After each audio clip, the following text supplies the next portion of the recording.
Welcome, welcome, welcome. Let me bring the microphone closer. Just making sure that we've got good sound. If we've got picture, I don't want no problems. I don't want no problems, but I do have quick methods if there is any problems around here for this transmission. Welcome. Hit the like button when you lot come in, and today we have got another presentation. As you can see, I've got my little notepad. You get me? It's so cute. I love this one. And look, it's got bumblebees on it, and it's all velvety. And it's all nice. I haven't drawn the diagram yet, though, so I will do that as the transmission commences. The title, Happy 999 Portal, by the way, it's the 18th, it's a 9, so it's another 99 portal. Janamarita, my girl, my girl. So Shona's got some ideas for you guys, but we'll get to that at the end. I just want to get through this presentation. I feel like the light's really bright in a MIA, but you know I'm pressing on more buttons. Amber, how was your holiday, girl? How was your things? Talk to me. So listen, the inner child reimagined. So imagine, so you've got the last portal. Hey Marilyn, you got the last portal, yeah? And we were talking about the mother wound. We were talking about those types of things. So on the flip, if we're talking about the mother wound, then in the mix of that is the inner child, and the inner child's imagination is everything to do with, oh, happy birthday to my boy. Oh, 5. Girl. Mercy. That's crazy. Oh, happy birthday to you both. Happy Earth arrival to my baby, and happy birthday to you, Mummy Amber. Oh, I love that so much. So, y'all, it's had me thinking so much about the inner child and its position right now, because obviously in the last reading the inner child was dealing with quite a bit of trauma. We called it the mother wound, but we didn't call out the victim of this wound, which is the child. And for us as adults, it's the inner child. So it's had me thinking and thinking and thinking. And I know that I've told these stories in fragments, Miss Bailey.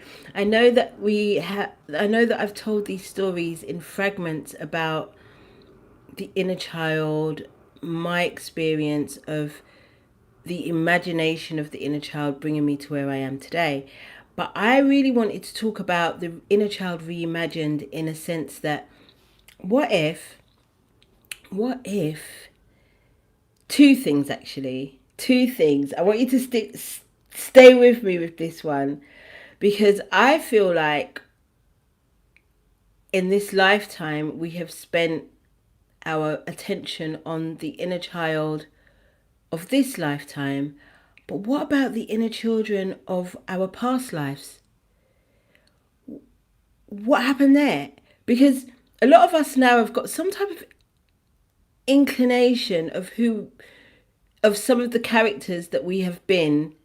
And when I say past lives, I mean parallel lives. You know that's what I mean in it. I'm not talking about something that happened in the past, because that doesn't exist. I'm going to stick with my ancestors and my guides when they say that there's no such thing as the past and the future. That is actually a real life thing in my bloodline. So I'm going to stay there, and I'm going to be like, okay, so imagine there's no past and there's no future. There's just parallel existences of ourselves throughout the multiverse.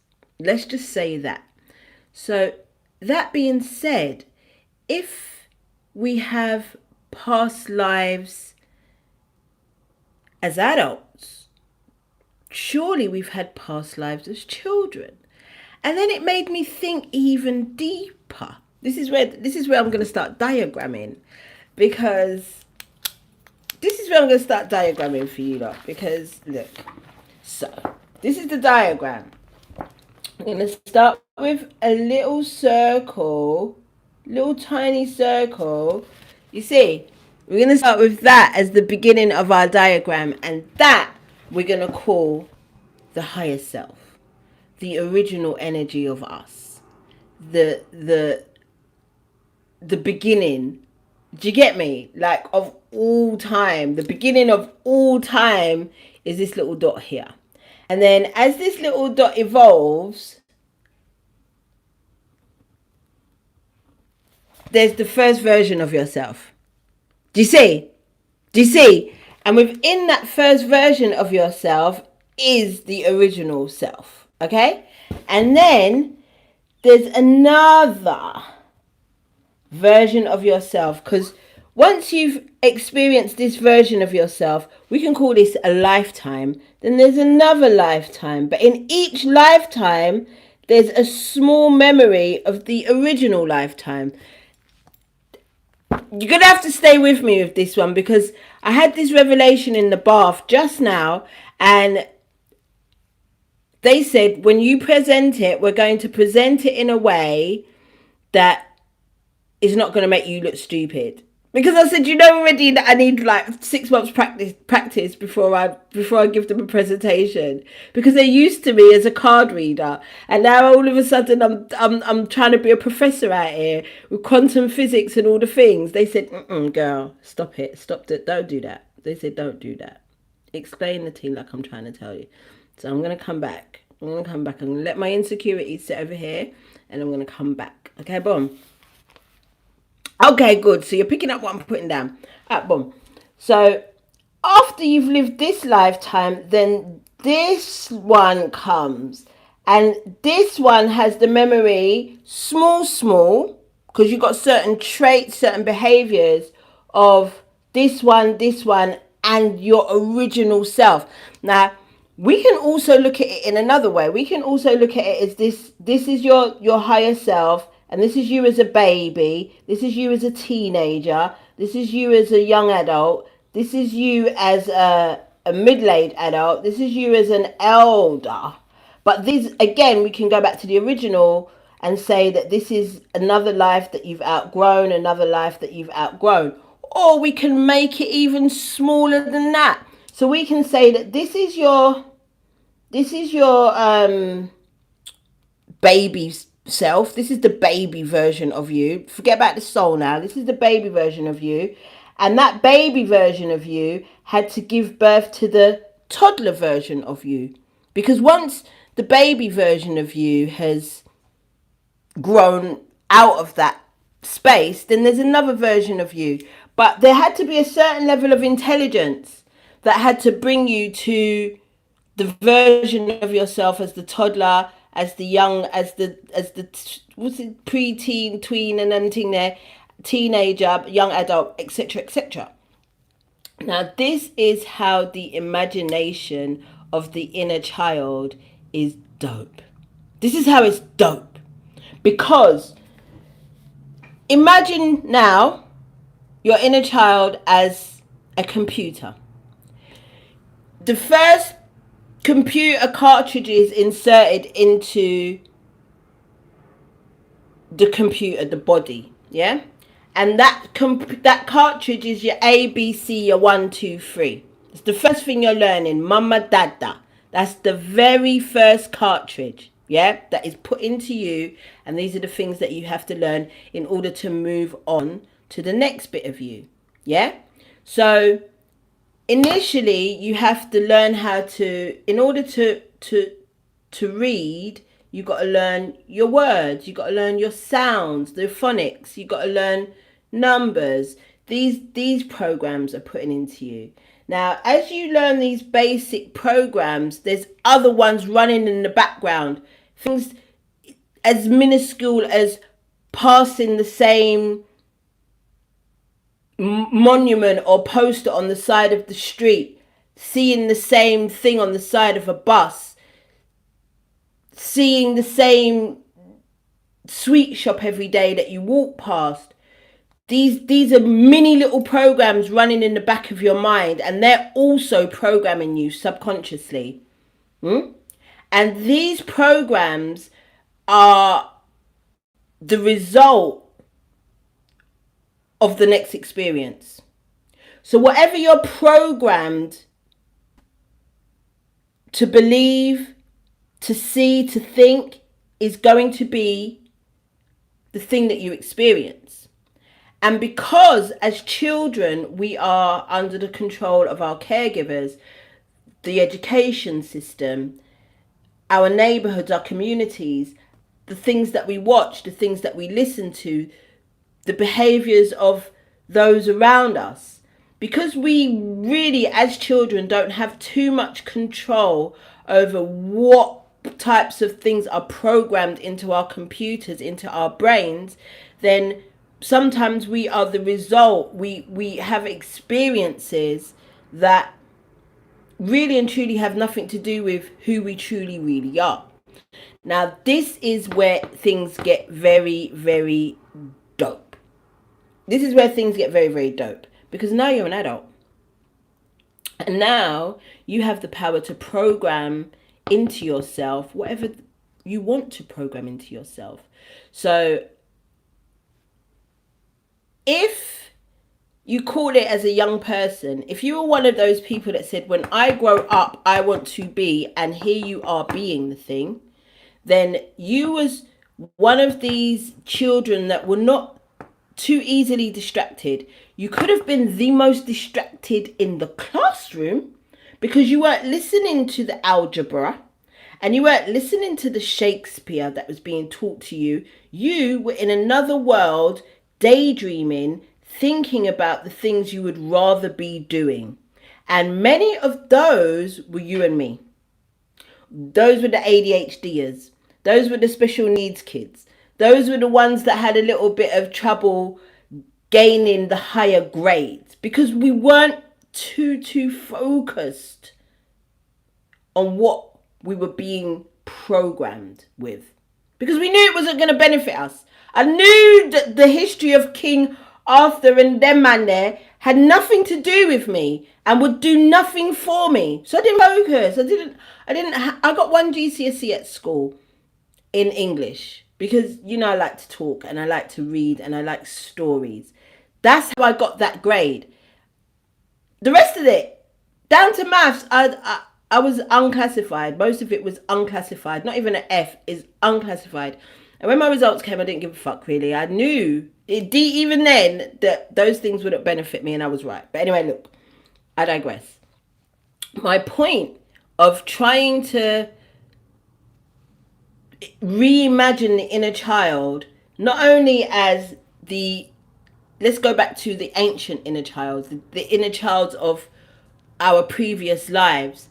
It's all very well us focusing on the traumas of what happened in this life and that little dot here. What happened to this little dot here? How did it all become so crazy? But then we also have to think about what happened to the inner child of our past lives.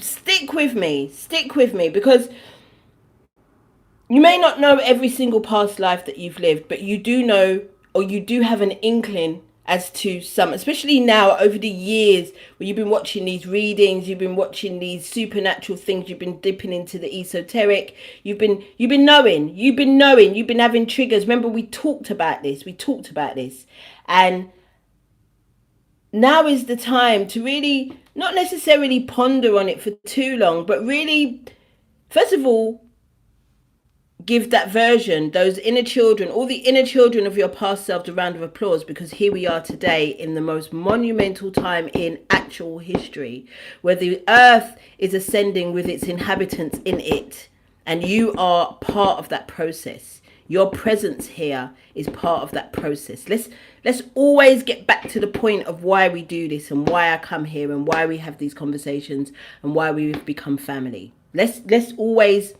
circle back to that now and again. So that being said, if now you can see that Regardless of who you have been in this life and that life, you are here today. You are here now. Especially when you look at all of the chaos that's happening in the world and how most of the sheeple are behaving because of it. How this divide and conquer thing, they're trying it on such grand levels now.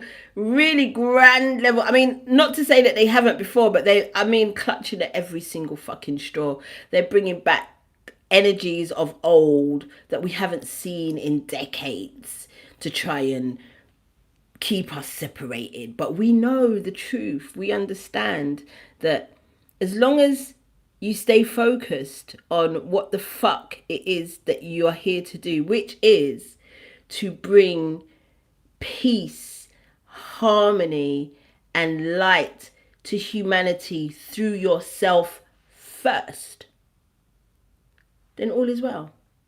What's going on outside ain't got nothing the fuck to do with us. Do you get it? I'm just checking the time, making sure everything's going right. Are you lot still with me? Are you lot still with me?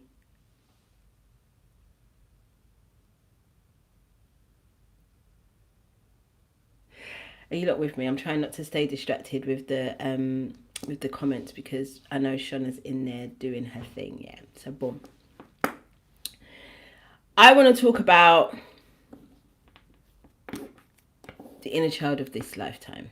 Let's talk about the inner child of this lifetime. Let's talk about the process of what it had to do in order to get us here today. And how the imagination of the inner child will continue to give you what it is that you want if you understand how it works. And I think I'm here to tell you how it works. Now, before I do that, I also want to reimagine the inner child with no trauma. Let's put a pin on that bit. The inner child with no trauma, I'll circle back to that. But before I do, I want to read you something from my notes. Are they typed out? Yes. Yes. My notes are typed out. Can I find my glasses? This is how blind I am. They're right next to me and I can't see them. Let me just clean them up quickly. And I want to read the definition. Make 1984 fiction again. Hey girl, it's okay. I've taken a bit of a breather to clean my glasses and actually get into the definition of the inner child according to Mandisa Lamini today. Okay? According to me. Just my POV. Okay?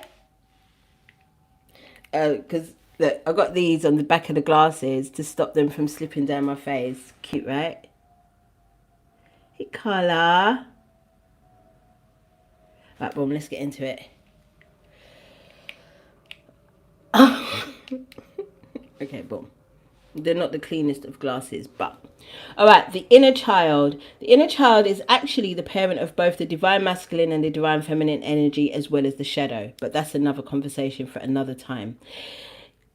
It is through the experiences of the inner child that determine the outcome of the development of the divine masculine and the divine feminine energy. In most cases, it is the trauma experienced in your childhood that forces the birth of your divine masculine and divine feminine energy. Those that didn't really experience high levels of trauma, for the most part, are very comfortable in themselves and don't feel the need to change anything about themselves, so don't get to experience the wonderful energy of both of these aspects. The inner child is that part of us that is in charge of imagination, therefore allowing us to create whatever we want and whoever we want to become. I know this.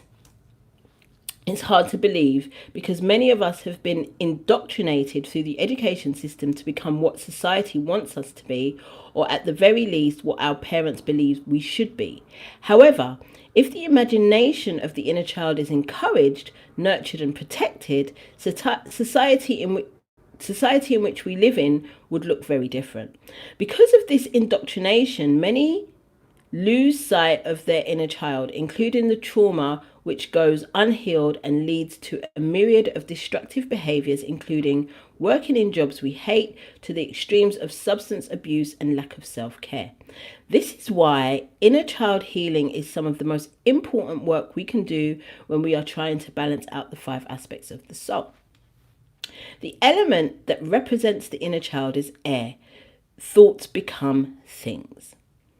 The 5 practical ways to access the inner child are creativity, play, rest, laughter, and therapy. There's 6. Creativity, play, rest, laughter, therapy, and create a safe space for yourself. Without the energy or aspect of the inner child, we are incapable of empathy. For children do not discriminate. They are kind, honest, and loving in their innate nature.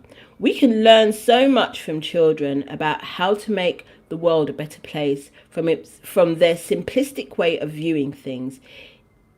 It is adults who complicate everything.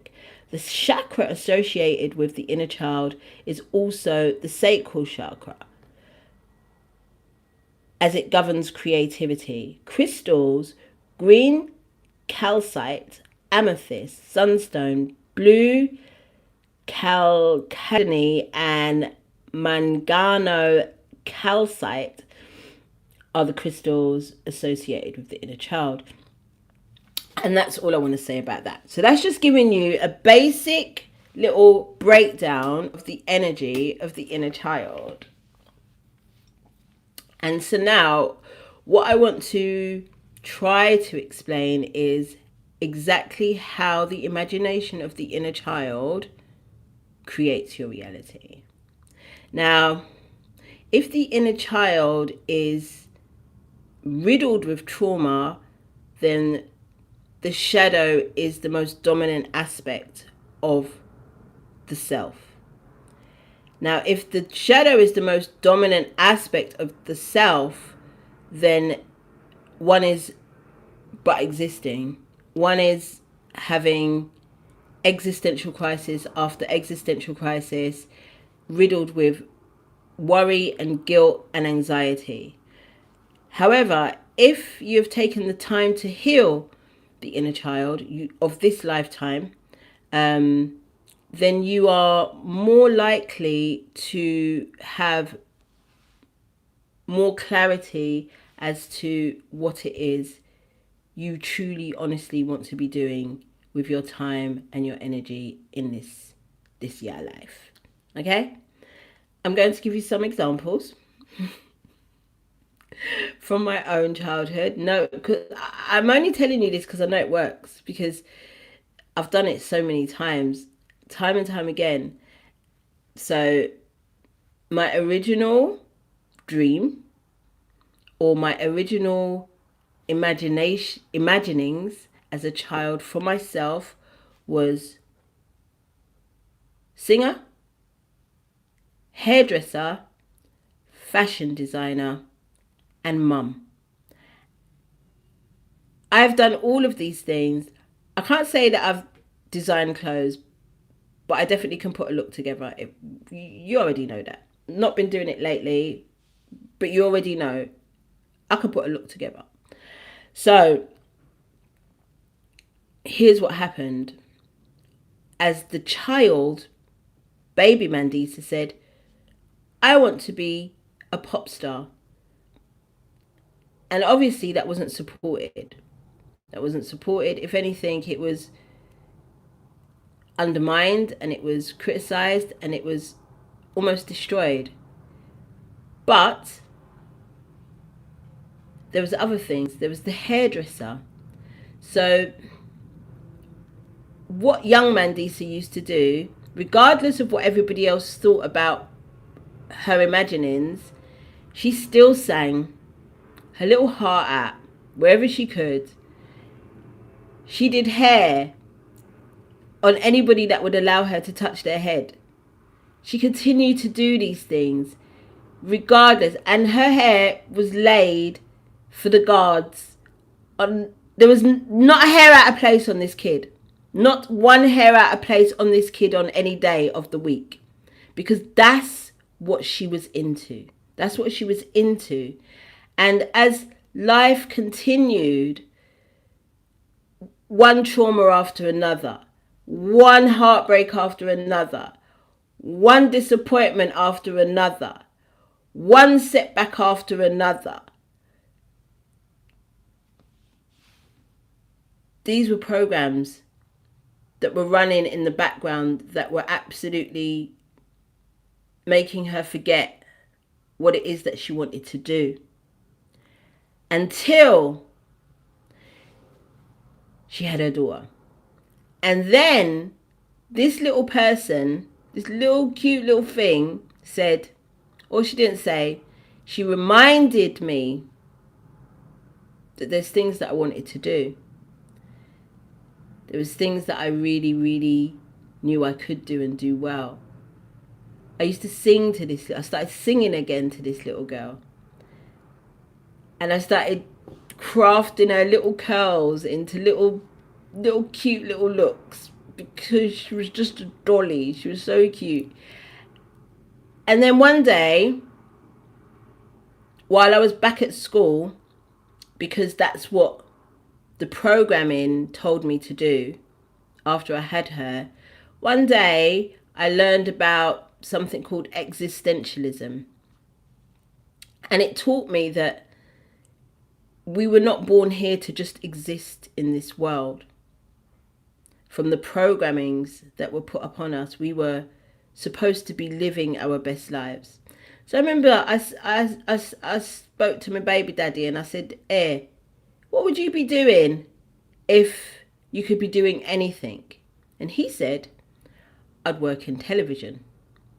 And then he asked me back the same question and I said, I'd be doing music, obviously. So that's what we did. We focused our minds, we tapped back into that part of us that still had a dream, and we made haste. We made haste. I enrolled in singing lessons. He applied for a job at Channel 4 as a maintenance guy and he got the job. I continued to do my singing lessons. Before I knew it, the lady that was teaching me the singing lessons said to me, I've got a studio downstairs. How about coming downstairs and recording some songs I've written? This was maybe within about 3 weeks of my singing lessons. So I said, sure, that would be dope. I would love that. And that was my very first experience of recording a song in a studio. Now this is maybe a year after speaking it into the universe, because this is another thing that is very, very important. The way that you speak about yourself, the way that you speak about the things that you're going to do. If you are telling people that you're going to do them, or are you telling people that you're doing it? I've been telling people from the time, here's what happened. There's always going to be different people and angels dotted around to also remind you. So while I was at school doing the things that I was told I should be doing, getting my education and such, I also had a job at Foot Locker. And at Foot Locker there was this young man called Sterling. I will never forget this man for as long as I live. And he used to always hear me singing around the shop and be like, Ra, you got a really nice voice. How come you're not singing? And I should be like, Ra, when I was a kid, like I wanted to sing, but nobody would let me sing. So now I just, you know what I mean? So he said, so who's stopping you now?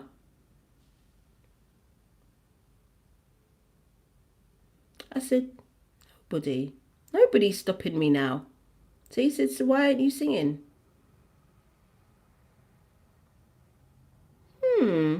Why aren't I singing? So that's when I enrolled in singing lessons.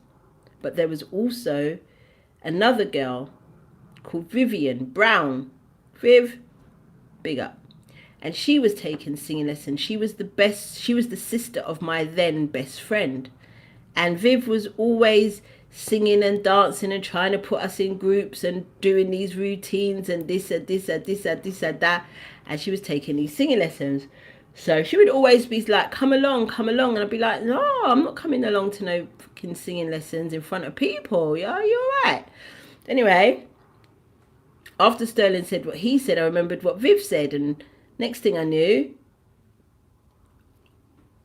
I was taking these singing lessons with Vivian. And I stayed longer than Vivian. I stayed long enough that I ended up being part of a 4-girl band called the Hummingbirds. My singing teacher played the keys and picked the songs, and me, Bianca, and Michelle, 3 of her students, would sing these songs. And the very first time I went outside to sing, I sang at a casino in Mayfair, and I made £150 that night. My very first time outside singing. So what is for you can't miss you. I'm trying to tell you. So it's so important that you tap into this inner child energy. And it's not just about remembering the things that you wanted to do. It's also remembering to have a light heart, to play.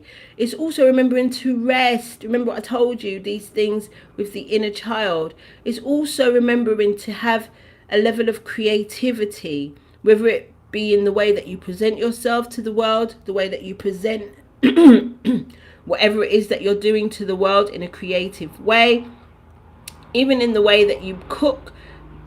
Do you get what I'm saying? Like that creativity. And also one thing, that that excitement for life must remain, or you must find that again. It's energy. Again, we talked about alignment in the last presentation, being able to align yourself with the certain version of yourself that wants to experience the thing. This again is so true when it comes to the imagination of the inner child. You can't, you know how deep the imagination of the inner child goes. If you, because I know this cat, can you hear her? She's on her way. Can you hear her?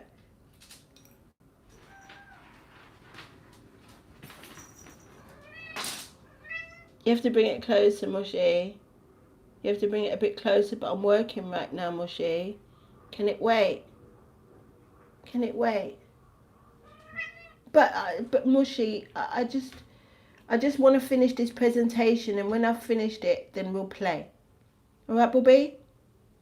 Good girl.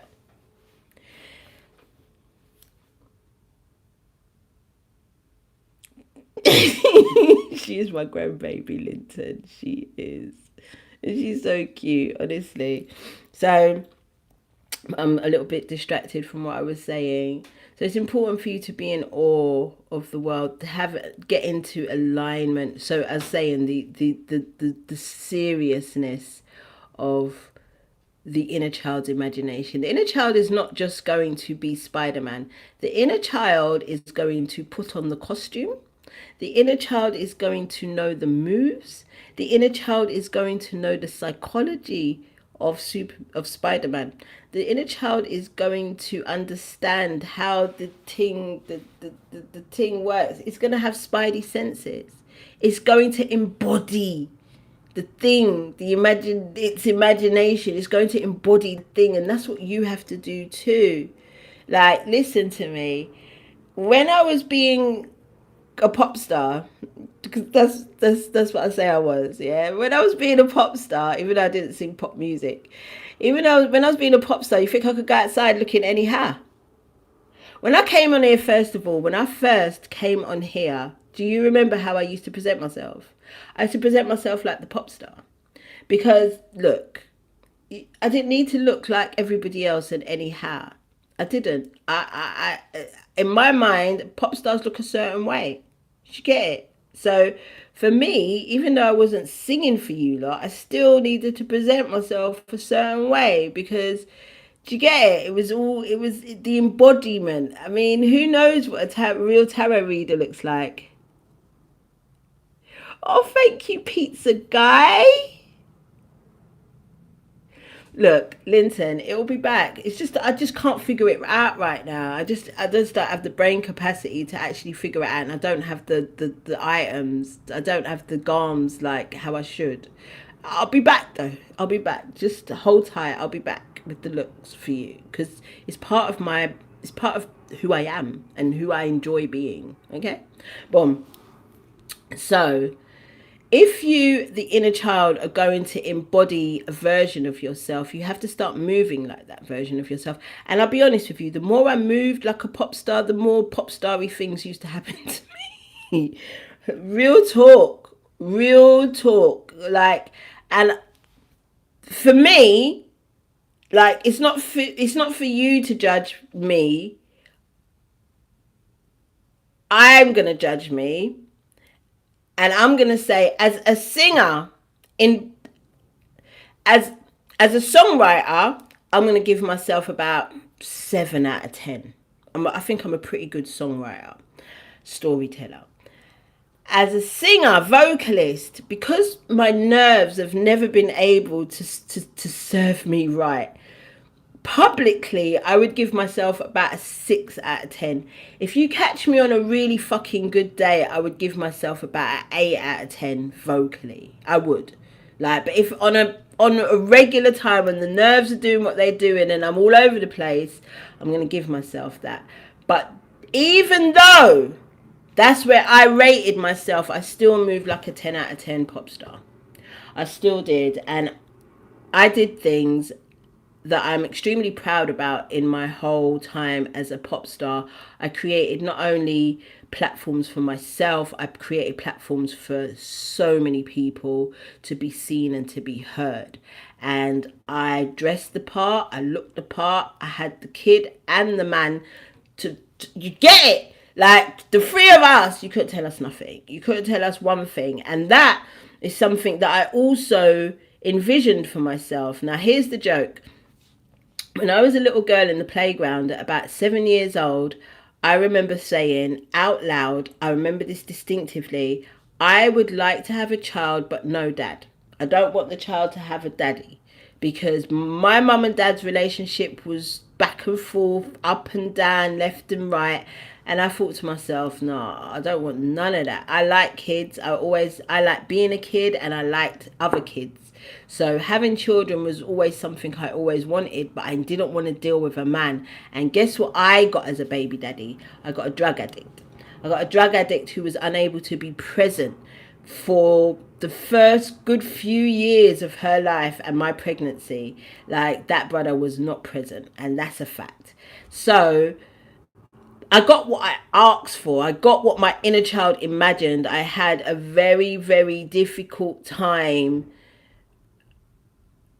coexisting with the father of my child at the beginning, until I changed my mind about that.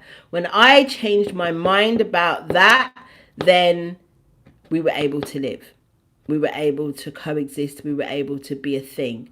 But until I changed my mind about that, it was mad. And that's another thing that I have to add on. You get to change your mind, my G's. Nothing is set in stone until it's materialized. And even when it's materialized, it doesn't last forever. So you get to change your mind. And there's also when the imagination of the inner child can bring you anywhere, but it doesn't mean that you're going to stay there. So the imagination of my inner child has brought me to so many different things. So it brought me to the music, but I wasn't supposed to stay there. The peak of my music was organic and getting my publishing deal in America with Sony. Yeah. And then that was the peak of that. And then, boom, from that, I moved on to, I can't even say I moved on, because in between that, I was a playwright.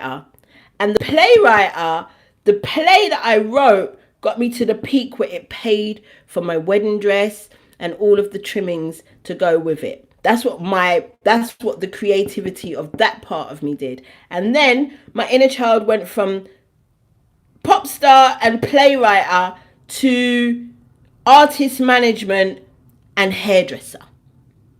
Again, things can overlap. Don't worry if things overlap, but what you've got to do is make sure that you get to your peak, you get to a point where you're satisfied. And here's where sometimes that can go astray when you have imposter syndrome, when you have survivor's guilt.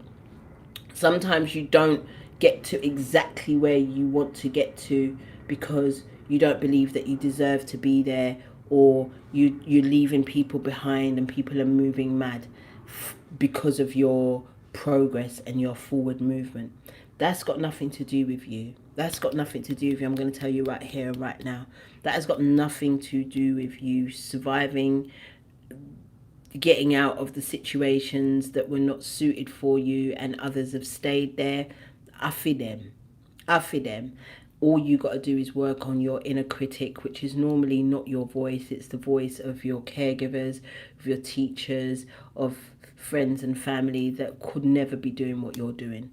So you have to learn to shut those voices down, those inner critics, and then that way you can get rid of your imposter syndrome. Do you hear me? Okay. Boom.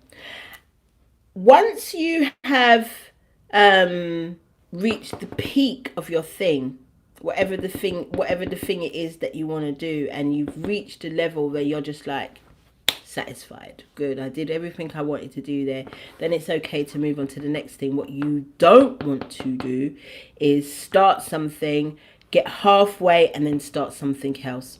Get halfway and then start something else.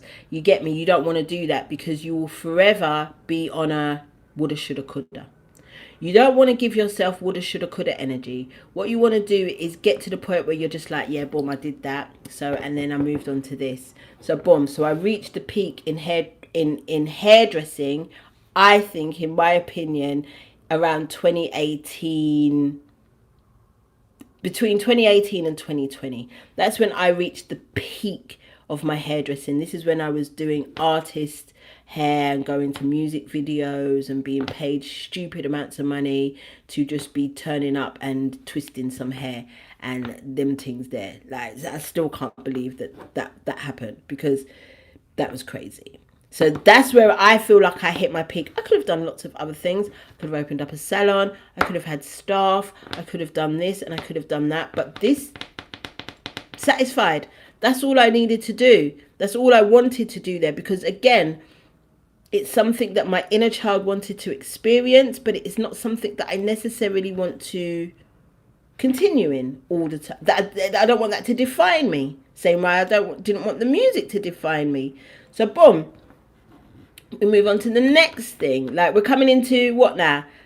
Tarot reading. Now that's, I'm not gonna lie to you, I didn't see that one coming. But what was very evident as a child, I would be stopped all of the time by Indian men, particularly Indian men, who would say to me, you have a gift and there's something very special about you. And back then, used to think it was a scam. They wanted to take money off you. Do you want me to tell you what it is? I'll give me this much money and I'll tell you what it is. And I would always fuck them off and just be like, nah, bro, I don't really need to know what it is, and whatever. The other day, one stopped me. I mean, a couple of months ago, one stopped me and it was just like, you're very special, you're this, you're that. And I said, I know, and I know what it is, and I work it. I know what that is and I work it. And he was just like, okay, no problem. And he left me alone. And this is what I'm saying. Like, so I would say the peak of my tarot journey was the Three of Cups. That was the peak of my tarot journey thus far. Now, I don't really want to be pulling cards like that anymore, because that was for then, and that was that. Again, that was never something that I actually wanted to do now. So the next thing now that I'm moving into again is the imaginings of my, not so much my inner child. These ones are the imaginings of my younger adult, like my early 20s, mid 20s. I decided that maybe I might want to do that. So this is what I am exploring now. This is what I'm getting into right now. And again, the lessons that I've learned from all of the other things that I've done and had a ball doing is that stop when it's time for me to stop. Never work for money. And don't let imposter syndrome get the better of you. Now that I no longer have an inner critic, my inner critic, I found the source of my inner critic. I eliminated the source of my inner critic. So I don't have that no more. I don't have nothing running in the back of my head like, you don't belong here. This is not for you. Who do you think you are? I don't have those voices going on anymore. You get me? If I'm going to stand up in a room and I'm going to stand up in a space, I belong here. I get it. This is my new home. This is my house. This is Mama D's house. You get it? So that's really all I want to tell you. I want you to reimagine your inner child without trauma. What would that look like? How far would you have become? How far would you have got? What would you be doing if the trauma of your inner child didn't hold you back and so that the shadow was born to fuck you up? What would happen then? Who would you be? Reimagine the inner child. Get back into awe of life. Do you see that video that I posted with my kid?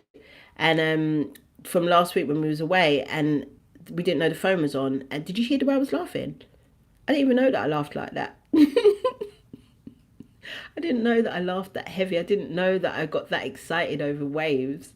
I didn't know until the phone reminded me, shit, bitch, that's how you move. And that is so wonderful for you, because that means that your inner child is alive and kicking. And guess what? So is my kid's inner child alive and kicking, because that girl's nearly 30 years old. And we were both out there screaming and carrying on. And it was beautiful. It was lovely. And it reminded me that, yeah, my inner child still lives on the outside. And this is what I want to encourage y'all to do.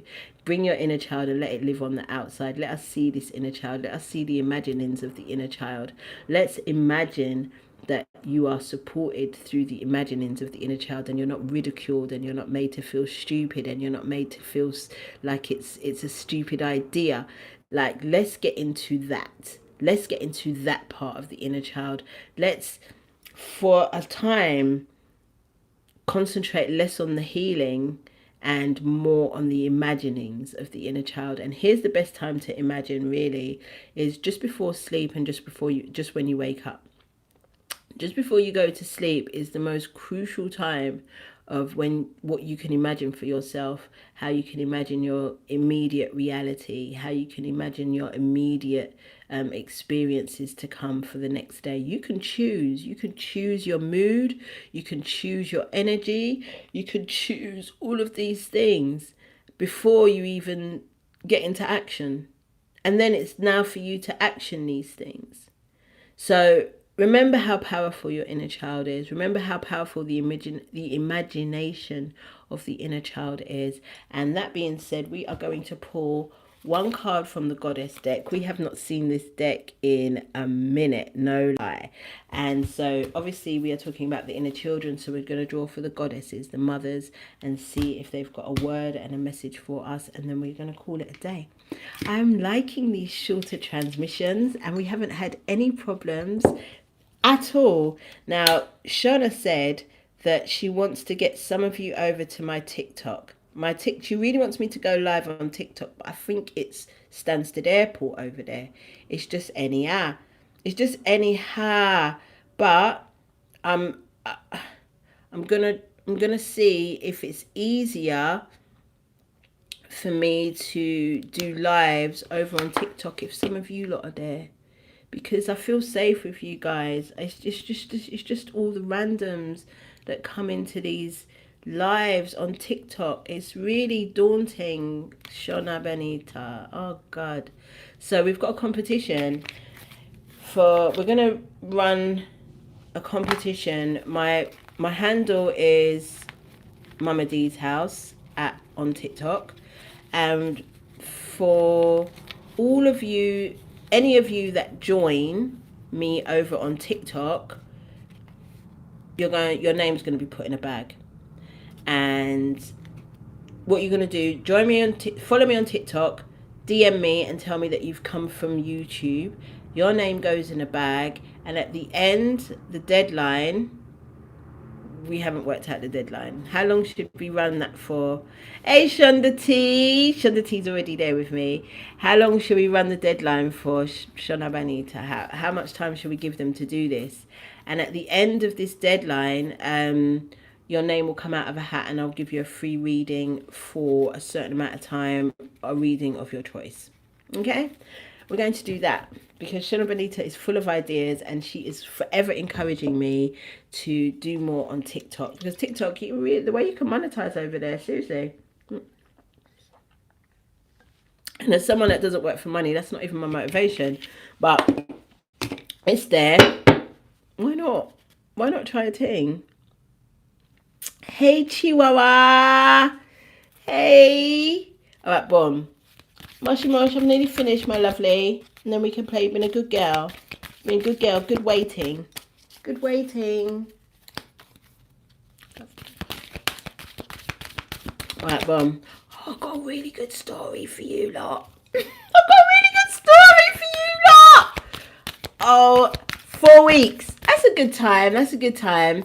Shona says, in the next 4 weeks, whoever joins me over on TikTok, message me in the TikTok DMs and your name will go into a hat and I will give the winner a free reading. But for anybody that needs a reading right now, you can go over to my website, Mama D Products, www.mamadproducts.co.uk. Okay, boom. Let's have a look. Yay, Erica. Let's have a look. Okay, boom, story time. Do you want to quickly get into a story time before we pull this card? So, I can shuffle at the same time because you know these cards take ages to come out. So, we get to Lisbon Airport, me and my bobs last week, Friday, and we're sitting down getting something to eat. It's .co.uk, my love. Shona Benita.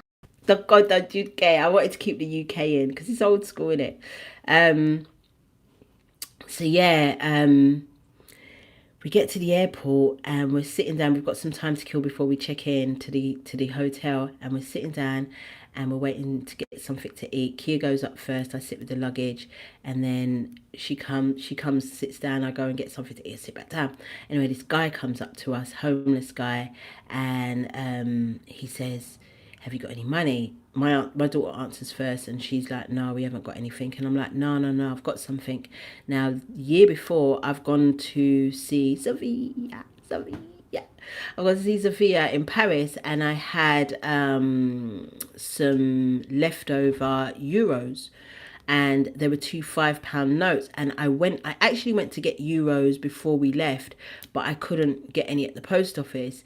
But I was told that my Monzo would work perfectly, so I was just like, all right, cool. But I grabbed the two £5. Thanks, Shana Benita. I grabbed the two £5 euros, the €5 note, and I put them in my purse and went along. And so we get there now, and he says, like, have you got any money? And Kia's like, no. So I'm like, actually, I have. And I give him €5. Now, this guy went to kiss me. Like, that's how grateful he was. He told me how much of a good mother I was, and that if I was as kind to my daughter as I was to him at this moment, I must be a great mom. He was saying all these types of things, and I actually said to him, you know what I mean, like, I just got a bit overwhelmed, and I was just like, just couldn't go away now. Kia was already ready to fight him. Anyway, so he went away, and then I remembered that, oh, that was Papa Legbar. It had to be, because why have I got €5 on me, and why has this man just come? The first person that spoke to us from as soon as we entered Portugal.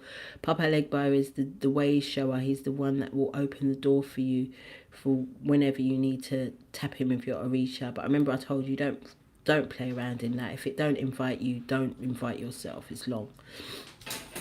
Anyway, Marcy's just bought all 3 of her toys in now. The same toy, you know, and she wants... So anyway, so remember the night...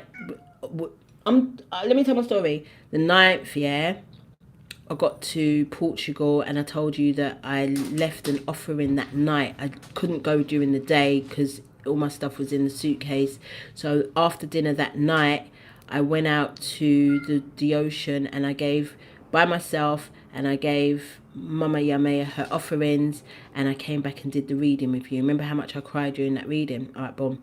So fast forward. Now the day that we leave, yes, the day that we leave, there's this river right next to the ocean near the hotel. Yeah. So I decide, obviously it's a Friday, so of course I'm gonna give Oshun an offering. So I steal some honey from breakfast and some fruits, and I take myself to this river, and I give Mama Yamea, I give Mama Oshun her offerings, and that was that.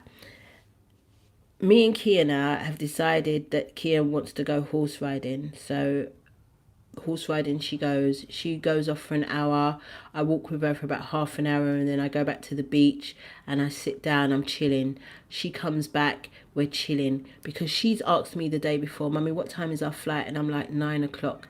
So we thinking as long as we get to the airport for 7 o'clock, we're good. So now it's all 5 o'clock, we're at the beach, we're chilling. Then we decide to go and get something to eat. 5:30, we're still at the resort. We then now 6 o'clock go and pick up our luggage from reception and book a cab to the airport. We get to the airport 7 o'clock. Kia's trying to get our what's it called, boarding pass on the phone. She's like, Mummy, but the flight just left. The flight was at 5 minutes past 7, not 9 o'clock. I'm like, what? She's like, yeah. This is the second time I've done it this year. We missed the flight back from Japan as well because I wasn't paying attention. And now we've missed the flight again because I'm not paying attention. So we don't panic. We go up to the woman and we're like, can we, when's the next flight? She's like, tomorrow, 8 o'clock. We're both tired. We're sick of each other.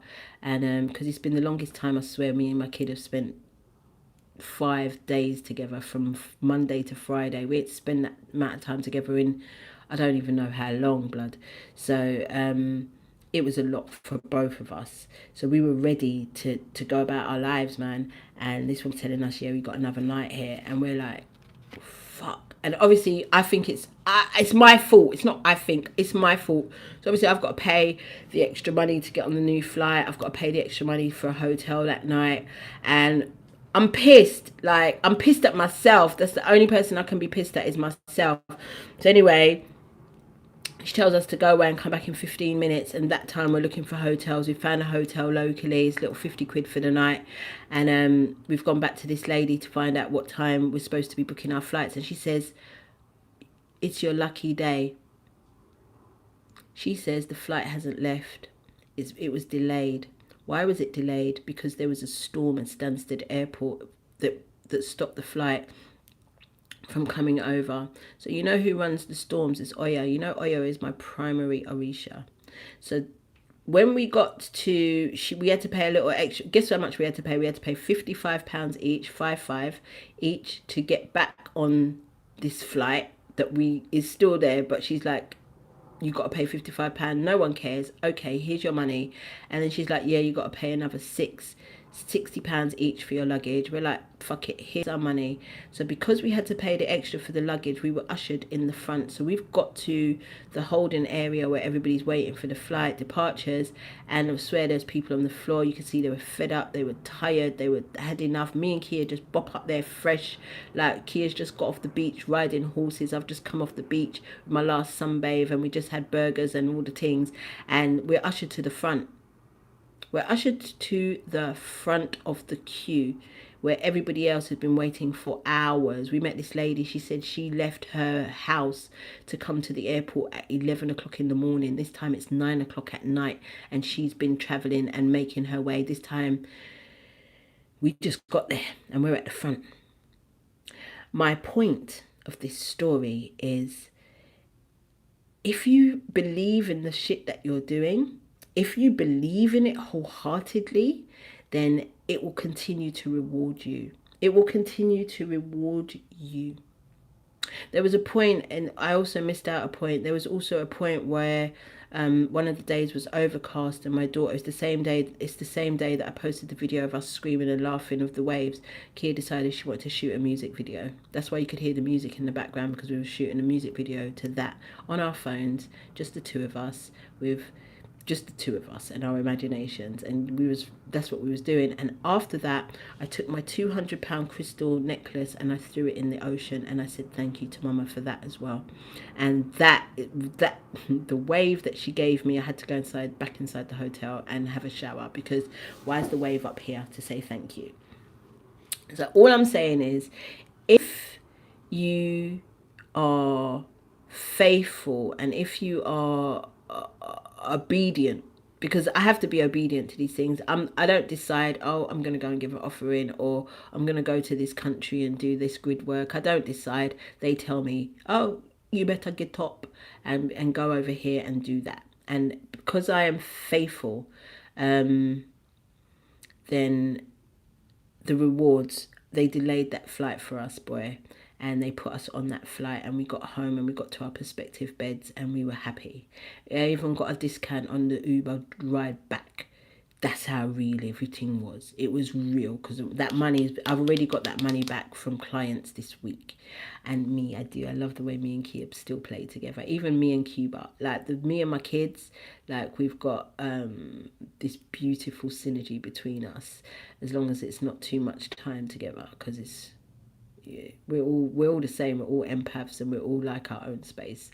But boom, that's my story of the Orisha and how they came through for me, because I gave my offerings and did everything in the correct order. Okay, that was such a good story. You're the first people I've told that story to. It's such a good story. I didn't even tell none of my clients. That was such a good story. So boom, we got, hold on, baby. I've just got the card to read, and then we got Hathor.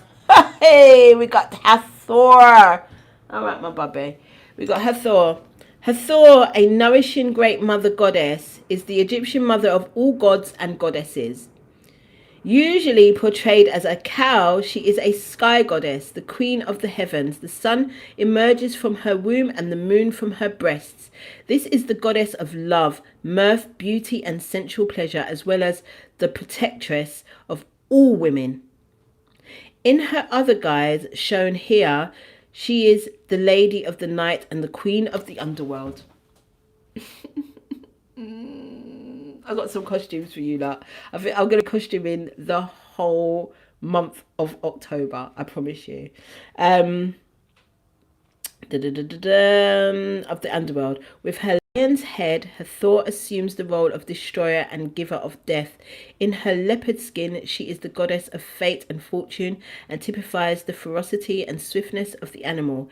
A night prowler and watcher, Hathor is a strong embodiment of the many sides of existence. Creator, sustainer, destroyer, she encompasses all. Hathor reminds us that we too must acknowledge all parts of ourselves, that what we might call destructive is sometimes necessary to allow our creativity and compassion to flourish.